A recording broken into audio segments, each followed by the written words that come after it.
uh, aktivis kontras Pak, bernama Andri Yunus, disiram air keras, mengalami luka serius. Luka bakar hampir 20%. Kornea matanya sebelah kanan juga rusak. Kapolri sudah mengatakan mendapatkan instruksi langsung dari Pak Presiden untuk mengusut kasus ini. Dan saya juga ingin mengutip Menteri Koordinator Hukum, Menteri Bapak Pak Yusril, Komnas HAM, Komisi 3 DPR, semuanya menilai ini bukan sekedar tindak kriminal Pak Presiden, tetapi ini serangan terhadap demokrasi, serangan terhadap pembela HAM. Saya ingin tahu posisi Bapak, apakah setuju dengan penilaian itu Pak? Ya pastilah, ini terorisme, iya kan? Tindakan biadab harus kita kejar, harus kita usut. Harus kita usut. Sampai ke bukan hanya pelaku lapangan, tapi apakah siapa yang nyuruh, siapa yang nyuruh, siapa yang bayar. Termasuk apabila ternyata yang melakukan itu aparat negara Pak? Ya jelas dong. Yang berseragam? Tidak akan dilindungi, tidak akan ada impunitas? Tidak akan. Bapak menjamin itu Pak? Saya menjamin.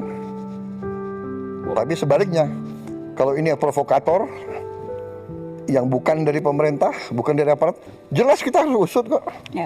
Kadang-kadang kan ada peristiwa yang justru dibuat seolah, Anda ngerti ya, itu namanya provokasi.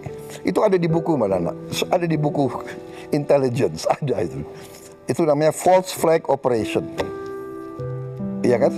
Melakukan aksi teror seolah yang lakukan orang Palestina. Tapi yang lakukan bukan orang Palestina, yang lakukan Mossad, itu terjadi. Sebetulnya Anda paham ya? Iya.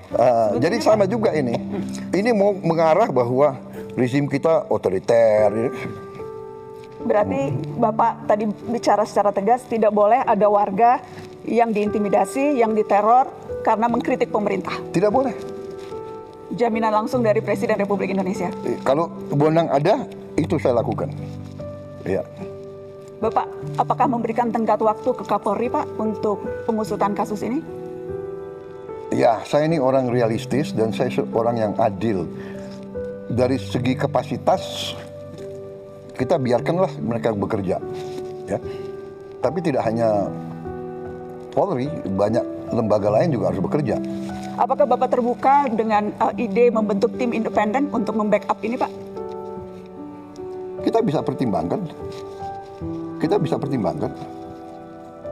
Asal independen ya. Independen. Ya, jangan semua LSM yang sudah a priori benci sama pemerintah yang dapat uang dari luar negeri, ya kan? Ya kan? Kalau Anda mau bicara apa adanya, saya juga bicara apa adanya, gitu. Ya kan? Tapi yang jelas malam ini kami sudah mendengarkan langsung statement dari Presiden. Presiden sangat bold. Begini, tegas. Saya ingin menegakkan hukum. Saya ingin menegakkan hukum. Bagaimana kita tegakkan hukum kalau kita biarkan seperti ini? Kalau itu dari aparat.